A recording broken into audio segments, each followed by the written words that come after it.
Welcome to our channel JSSC special. जैसा कि आप जानते हैं एसएससी के द्वारा झारखंड सीजीएल का नोटिफिकेशन रिलीज हो चुका है। तो अगर आप ऑनलाइन प्रिपरेशन करना चाहते हैं then you are at right place. So without wasting our time let's go. तो हमारा फर्स्ट टॉपिक है इंट्रोडक्शन ऑफ झारखंड, यानी कि झारखंड का परिचय। तो सबसे पहले आपको ये पता होना चाहिए कि हमारा झारखंड, ठीक है, इंडिया के मैप में लोकेटेड कहाँ पे है। तो आप ये देख सकते हैं, हम अगर झारखंड की बात करें तो ये रेड से जो एरिया यहाँ पे फोकस किया हुआ है वो हमारा झारखंड का है। ओके, यहाँ पे आपका बिहार है ना, यहाँ पे आपका यूपी है, बहुत छोटा सा भाग यूपी का भी कनेक्टेड है। यहाँ पे आपका छत्तीसगढ़ है, यहाँ पे उड़ीसा है और यहाँ पे आपका वेस्ट बंगाल है। तो आप झारखंड के बारे में कुछ भी जानने से पहले आपको पता होना चाहिए कि उसके नेबरिंग स्टेट्स कौन कौन से हैं। ठीक है, वो झारखंड के मैप को आपको अच्छे से याद होना चाहिए कि ये कौन कौन राज्यों को टच करता है। चलिए आगे बढ़ते हुए देखते हैं हम, हमारे राज्य का आधिकारिक नाम क्या है, झारखंड, और इसका गठन 15 नवंबर 2000 को हुआ था। इसी वजह से हम अपना राज्य दिवस 15 नवंबर को मनाते हैं, जो कि बिरसा मुंडा जी का बर्थ डे है ना। बिरसा मुंडा पे एक बहुत ही फेमस किताब है the life and times of Birsa Munda, आप यहाँ देख सकते हैं, जो कि गोपी कृष्णा कुंवर के द्वारा लिखी गई है। तो क्यों आखिर बिरसा मुंडा के जन्म दिवस को ही हम राज्य दिवस के रूप में मनाते हैं, ये हम आगे ज़रूर डिस्कस करेंगे। ठीक है, चलिए राज्य की राजधानी की बात करें तो ये रांची है। राज्य की उपराजधानी दुमका है, जबकि प्रस्तावित मेदिनीनगर, चाईबासा और गिरिडीह है। राज्य की सांस्कृतिक राजधानी की बात करें हम, यानी कला संस्कृति, तो वो देवघर है और हमारा उच्च न्यायालय रांची में है। ठीक है, औद्योगिक राजधानी यानी कि जहाँ पे इंडस्ट्रियल कार्य ज़्यादा किए जाते हैं वो है आपका जमशेदपुर, है ना। और हमारी राजकीय भाषा हिंदी है, ठीक है, लेकिन ये प्रथम राजकीय भाषा है।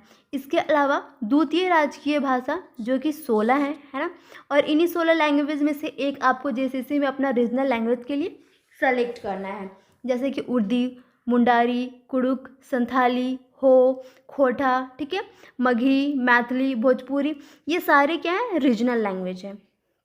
तो चलिए अभी आपके सामने एक डिटेल पॉलिटिकल मैप है झारखंड का, जिसमें 24 डिस्ट्रिक्ट जो है वो मेंशन किए हुए हैं कि कौन सा डिस्ट्रिक्ट कहाँ अवेलेबल है। ये फिगर भी आपके माइंड में क्लियरली सेट होना चाहिए, क्योंकि अगर आपका सवाल आता है कि कौन सा ऐसा डिस्ट्रिक्ट है जो यूपी को टच करता है, तो आपका आंसर क्या होगा, गढ़वाल। इस तरह के सवाल भी एग्जाम में बनते हैं, तो आपको ये पता होना चाहिए कि कौन सा डिस्ट्रिक्ट किस किस स्टेट को टच करता है। ठीक है, जैसे धनबाद है, जामताड़ा है, ये वेस्ट बंगाल को टच करता है। कौन कौन से डिस्ट्रिक्ट लैंडलॉक्ड है, यानी कि खूटी, ये किसी भी नेबरिंग स्टेट को टच नहीं करते हैं। ठीक है, चलिए तो अब हम बात करते हैं भौगोलिक परिचय की, यानी कि ज्योग्राफिकल इंट्रोडक्शन, भौगोलिक अवस्थिति। ठीक है, यानी कि हमारा झारखंड उत्तरी पूर्वी भाग, यानी कि नॉर्थ ईस्टर्न, जैसे कि अभी हम लोग यहाँ देखे थे ना, ये नॉर्थ है, ये साउथ है, ये ईस्ट है और ये वेस्ट है। तो हमारा झारखंड कहाँ पे, नॉर्थ ईस्ट, यानी कि उत्तरी पूर्वी हिस्से में, क्योंकि ये बीच में है ना नॉर्थ और ईस्ट के, यानी ये उत्तरी पूर्वी हिस्से में मौजूद है। अगर इसकी ज्यामिति की आकृति की बात करें तो यह चतुर्भुजाकार, यानी कि क्वाड्रिलेटरल है ना। देखिए इसका फिगर आप इस तरीके से देख रहे हैं, तो ये क्वाड्रिलेटरल के रूप में फॉर्म हो रहा है, इसीलिए इसकी ज्यामिति का आकार हम लोग मानते हैं कि ये चतुर्भुजाकार है। अब हम बात करते हैं इसके अक्षांशीय और देशांतरीय विस्तार के बारे में। अक्षांशीय विस्तार यानी कि आपका लैटिट्यूड, जितने भी रेखाएं हैं ना जो इस तरीके से आप कह सकते हैं कि ईस्ट से वेस्ट या वेस्ट से ईस्ट की ओर जा रहे हैं, इस तरीके का जो सर्कल फॉर्म कर रहे हैं उसको लैटिट्यूड बोलते हैं, और जो नॉर्थ पोल से निकल के साउथ पोल पे मर्ज हो जाते हैं उसको हम लॉन्गिट्यूड बोलते हैं। तो जब हम अक्षांशीय विस्तार के बारे में बात करते हैं तो हम हमेशा अक्षांशीय विस्तार को उत्तरी अक्षांश यानी कि नॉर्थ पार्ट में बोलते हैं, जबकि देशांतरीय विस्तार को हम पूर्वी यानी कि ईस्टर्न बोलते हैं। क्यों, क्योंकि यहाँ पे बात होती है इंडिया के लोकेशन की। अगर हम वर्ल्ड मैप में देखें, अगर ये अर्थ है और अगर हम देखते हैं तो इंडिया का लोकेशन यहाँ इस पोजीशन पे है, ठीक है। अगर इसको हम या इस पॉइंट को इक्वेटर मान लें, यानी कि विषुवत रेखा, तो हमारा इंडिया आपको यहाँ पे लोकेटेड मिलेगा, ठीक है। तो अगर इंडिया यहाँ पे है तो आप देख सकते हैं ये नॉर्थ और ईस्ट है ना, ये नॉर्थन और ईस्टर्न हिस्से में उपस्थित है। इसके वजह से जब भी अक्षांशीय विस्तार के बारे में बात करते हैं तो 21 डिग्री 58 मिनट 10 सेकेंड से लेकर के 25 डिग्री 19 मिनट 15 सेकेंड उत्तरी अक्षांश पे है।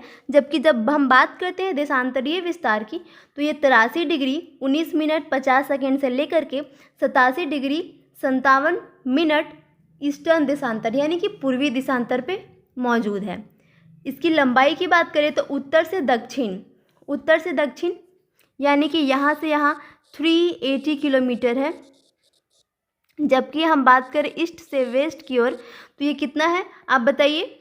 वेरी गुड, ये है आपका 463 किलोमीटर, है ना, ये 463 किलोमीटर। तो यहाँ पे आपकी लंबाई है 380 किलोमीटर, जबकि चौड़ाई है 463 किलोमीटर। और राज्य की सीमा को स्पर्श करने वाले राज्य हम अभी ऊपर में डिस्कस कर चुके हैं कि दक्षिण में उड़ीसा, उत्तर में बिहार, पश्चिम में छत्तीसगढ़, पश्चिमोत्तर में उत्तर प्रदेश और पूर्व में पश्चिम बंगाल है। ये 5 स्टेट हैं जो झारखंड के बाउंड्रीज को टच करते हैं। हमारे राज्य से एक अक्षांश रेखा गुजरती है ना, 23.5 डिग्री उत्तरी अक्षांश कर्क रेखा यानी कि ट्रॉपिक ऑफ कैंसर। यानी कि आपको ये भी पता होना चाहिए कि ट्रॉपिक ऑफ कैंसर जब झारखंड से क्रॉस करता है तो ये कौन कौन से डिस्ट्रिक्ट्स को टच करता है। लेकिन ये आज की क्लास में हम डिस्कस नहीं करेंगे, जब पर्टिकुलरली हम लोग इसका ज्योग्राफी डिस्कस करेंगे झारखंड का तब हम डिस्कस करेंगे। जब क्षेत्रफल की बात करें, इसका क्षेत्रफल है 79,714 किलोमीटर स्क्वायर और ये पूरा इंडिया का एरिया में 2.42% कंट्रीब्यूट करता है। जबकि इसकी रैंक की बात करें तो एरिया के हिसाब से झारखंड का रैंक 15th है। सबसे ज़्यादा क्षेत्रफल वाला जिला आपका पश्चिमी सिंहभूम है, जबकि सबसे कम क्षेत्रफल वाला जिला रामगढ़ है। अगर राष्ट्रीय राजमार्ग यानी कि कितने नेशनल हाईवे झारखंड से गुजरते हैं, कितने नहीं कितने किलोमीटर, तो 3400 किलोमीटर का टोटल नेशनल हाईवे झारखंड से गुजरता है। जबकि जब हम स्टेट हाईवे की बात करें तो ये 1231.9 किलोमीटर है। झारखंड की जलवायु मानसूनी है और यहाँ पे औसतन वर्षा 100 से लेकर 140 सेंटीमीटर क्यूब तक होता है। यहाँ पे सबसे सर्वाधिक ठंडा वाला स्थान जो कि अक्सर एग्जाम में पूछा जाता है तो नेतरहाट है और सबसे अधिक वर्षा वाला स्थान भी नेतरहाट ही है। जबकि सबसे गर्म स्थान आपका जमशेदपुर है। अगर हम कुल क्षेत्रफल में वन का प्रतिशत जानने का कोशिश करेंगे कि कितने परसेंटेज में लैंड है यानी कि ज़मीन है और कितने परसेंटेज में फॉरेस्ट है, तो वन का प्रतिशत क्या है 29.62%। चूँकि झारखंड का नाम में ही है ना झार का प्रदेश, जंगलों का प्रदेश, इसीलिए यहाँ पे 29.62% जो है यहाँ पे वन है। जबकि सबसे अधिक वन वाला जिला परसेंटेज के मामले में देखें तो लातेहार है और न्यूनतम परसेंटेज के मामले में देखें तो जामताड़ा है। लेकिन अगर हम परसेंटेज में नहीं देखेंगे, सिर्फ कितना क्षेत्रफल है ना, सर्वाधिक वन क्षेत्रफल वाला जिला की बात करें, परसेंटेज की नहीं, सिर्फ जिला की बात करेंगे ना, तो पश्चिमी सिंहभूम है और न्यूनतम वन क्षेत्र वाला झारखंड का जिला देखेंगे तो जामताड़ा है। और वन क्षेत्रफल में सर्वाधिक विधि कौन से जिला में सबसे अधिक इंक्रीज होता है, कौन सा जिला में हुआ है, उसकी बात करें तो ये चतरा है। ठीक है friends, thank you for today. और in next video we will be discussing about political and administrative introduction of Jharkhand. तो अगर आपको हमारा आज का वीडियो अच्छा लगा हो तो please like, share and subscribe.